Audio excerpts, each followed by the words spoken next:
السلام عليكم ورحمة الله وبركاته. مسيكم بالخير حبايبي. أسأل الله في هذه الليلة المباركة أن يغفر شيخنا الشيخ سعد البريك ويرفع مزته في عليين. الشيخ قبل فترة كذا شهر كلمني يسألني عن الرؤيا، قال رأيت أن أبوي يسبح بعد وفاة أبيه، أن أبوي يسبح في زي المسبح الكبير.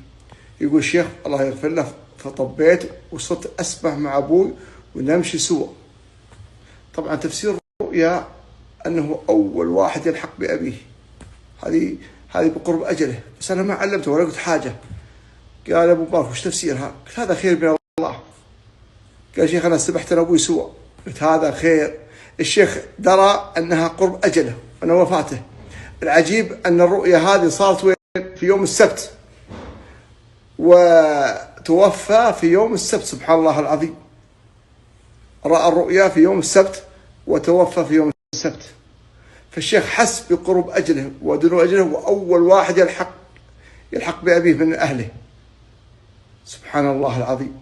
شوف الرؤيا العجيبة، رأى أنه يسبح ويسبح مع أبوه وخذ بيد أبوه هم يسبحون.